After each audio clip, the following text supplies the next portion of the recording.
Hey there, Wayne Jennings here. I'm in Sarnia, Ontario. Across the river is Port Huron, Michigan, and behind me is the Blue Water Bridge. Perfect location to check out my latest action camera. This is the SJCAM SJ4K. Now, the people at SJCAM sent this to me to check out. I didn't pay for it. They just wanted my opinion on how good it is. Just to let you know up front, this is a real basic action camera. There are not a lot of frills on this camera, but the question is, does it shoot very good video? Well, let's put it to the test and find out.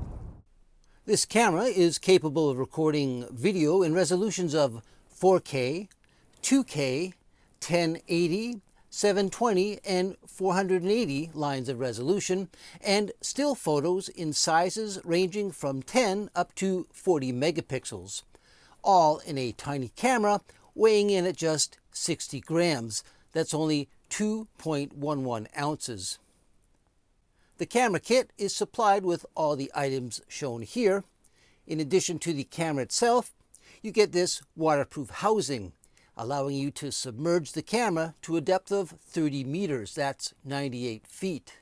You get a single rechargeable lithium-ion battery rated at 900 milliamp hours, along with a micro USB cable for charging. There is a nice assortment of mounting brackets and 2 quick release plates, along with 4 extra adhesive pads. Now, one of these plates has a curved bottom for attaching to a helmet, while the other one is flat, but it includes a metal tripod socket to help you secure it to a tripod or selfie stick. There's a handy user manual, a lens cleaning cloth, and they even throw in a couple of stickers. All right, now let's check out some of the video that this little camera is capable of recording.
The SJ4K action camera is very similar in design to a lot of other cameras out there. It has a nice matte black finish, and there's this rubberized coating all around the outside, which makes it very easy to grip this camera firmly in your hands. Now, of course, the front is dominated by the wide-angle lens. Beside that, we have the main power button. On this side of the camera, we have a USB port, which is used to charge the battery. You can also output files from that. Of note, there is no HDMI output for sending a signal to a computer or a TV set. There's a little microphone on the top there, and here's where your micro SD card slot is to plug in your memory card. Now, I just want to show you, I'm just going to pop this card out. They've actually printed in error the little logo on here that shows the way the card goes in. It shows it with the angled slot facing this way. Now, if you put it in like that, it's going to get stuck, or it just won't work because it's designed with the electronic connections facing forward towards the lens. That's basically every action camera I've used orients it that way. But if you have a close look, they want you to put it in this way. Don't try that. It won't work. That was printed in error the wrong way. So just make a note of that. On the bottom, we have our battery compartment, and there is no tripod socket. That's disappointing to see. Another disappointment is this battery compartment. You just slide this lever to open it up, but when you do, it comes right off, and that is also a disappointment. You could easily lose that. You really, there should be a little hinge on there so that this hinges, but instead it just pops right off.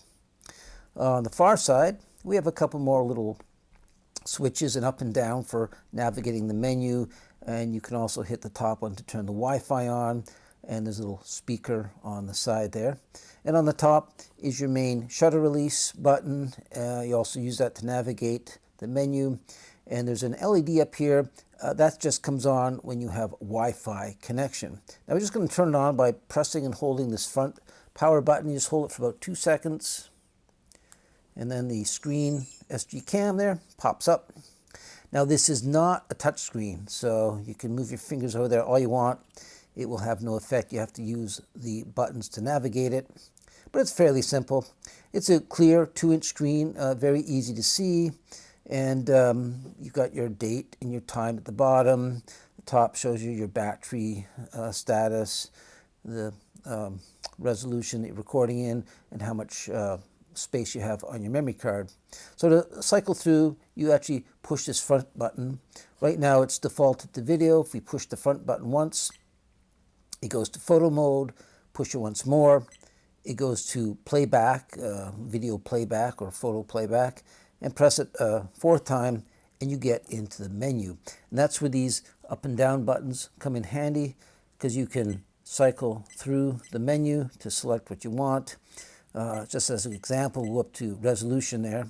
So if you wanted to change that, you would hit this top button, and then you have your options. In this case, 4K, 2K, 1080, 720, and you just slide down, select the one you want.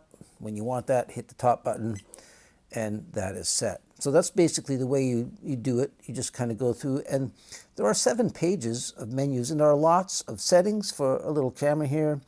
Things like loop recording, you can change the video codec, you can change the field of view, turn on the image stabilizer, select wide dynamic range. There's a motion detection. If you sort of wave your hand in front of the camera, it will start recording. Turn the audio on or off, put a timestamp on. Now this is interesting. It says TV out and TV mode, but there is no HDMI port on here, and there's nothing in the manual that explains that. So I'm not really sure what that's all about. Video lapses for doing time lapses, and then when you get into photos, you can change the image size and the quality and the sharpness. You can adjust things like white balance, color, ISO, the EV for exposure. There's an underwater setting, and then you can do time lapses in the photo mode as well. There's a burst mode. You can use this as a dash cam set up in your car. When doing so, you can actually type in your license plate number, so that appears on the screen as well. And of course, things like date and time, auto power off, the sound it makes, screensaver, frequency. You can rotate the image upside down. You can put a logo on your screen if you want. Turn your Wi-Fi on or off, select the language, delete files, format the card. And it's pretty extensive. Push that front button just to get back to the main screen, and there you have it. This camera has an adjustable field of view. There are 3 settings: wide, medium, and narrow. I'll just go through the 3 so you can see the difference. Now right now what you're looking at is the wide setting. This view is what they call the middle or the medium field of view setting. And this is the narrow setting. As you can see, it's cropped the image quite a bit, so it lets you get a little closer to your subject without moving the camera. In my opinion though, this tighter, narrow field of view is a little softer. The quality isn't quite as good as the medium and the wide setting.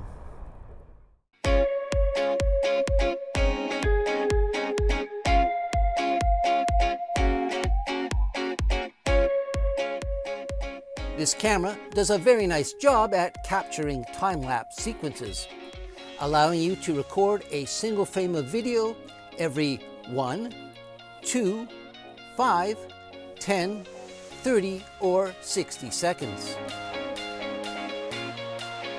Still photos appear to be very detailed and sharp and can be captured in sizes of 10, 12, 16, and 20 megapixels. There's even an interpolated setting that pushes that up to 40 megapixels.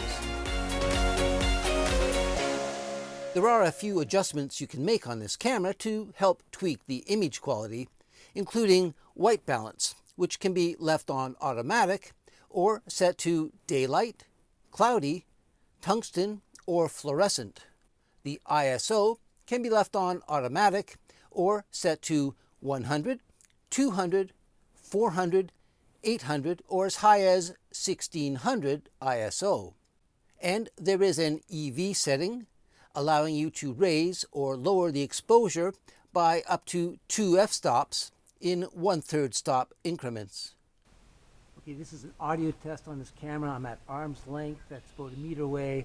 I find it records real low. I've got to come closer. I'm about 18 inches away now, talking in a normal voice, just so that it picks it up.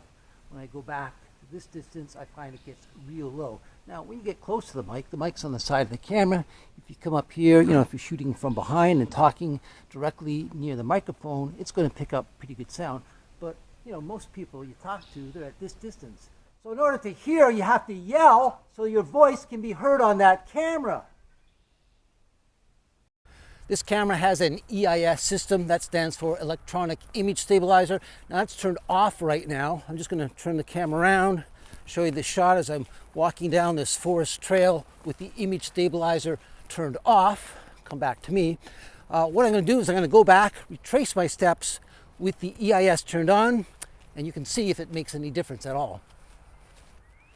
All right, so I'm retracing my steps. This time the EIS is turned on, and I'm just walking along the same trail. We'll turn the camera around. There's that same shot walking forward down the trail. Now I'm going to come back to me, and that's with the EIS turned on. And to be quite honest, looking at it, I can't really tell that it makes any difference. So unfortunately on this camera, I don't really think the EIS does a very good job at all. This SJ camera can be operated remotely if you download the app to your phone and use Wi-Fi, and it's called SJCAM, just like the camera. And if you hit connect, now it takes a few seconds, but basically the Wi-Fi from your camera is going to connect via the Wi-Fi on your phone.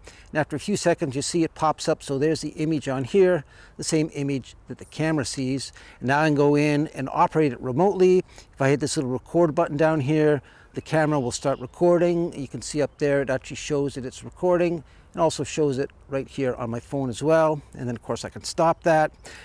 This is the video icon. I can press that, change it to the photo icon to take still pictures. And there is a menu here. If I hit that, I can go in, scroll through, and make all kinds of changes. It's very much similar to the changes I would make on the camera menu itself. I can change the video resolution, turn the audio on or off, change the photo megapixel settings, change things like white balance, exposure, set time lapse, things like that. So you can pretty much do anything you can do on the camera, you can do it remotely. You can also view all the images and photos that are stored on the camera's memory card. If you hit this little icon down here, basically it loads everything onto your phone, so you can scroll through, find the photos and look at them, or find the videos and view them as well. So to sum up, well, there definitely are some ups and downs when it comes to this particular camera. As I mentioned at the beginning of this review, this is a basic no-frills camera. I mean, there is no touchscreen, there's no tripod socket, there's no HDMI output. You can't do slow motion with this camera. There's no self-timer, so you can take a snapshot of yourself. It is missing some of the features common to a lot of action cameras found out there these days. On a positive note, it definitely shoots very good video and nice, sharp photos. I was a little disappointed. The EIS function, it didn't really work at all, so it's not even worth turning on. And the audio, unfortunately, it records at a low level. You got to really boost it in editing to make any good use out of it. But like I say, if you just want a small camera that doesn't cost a lot of money, that doesn't have a lot of frills and features, but will shoot good video and take good pictures, this is a camera worth considering.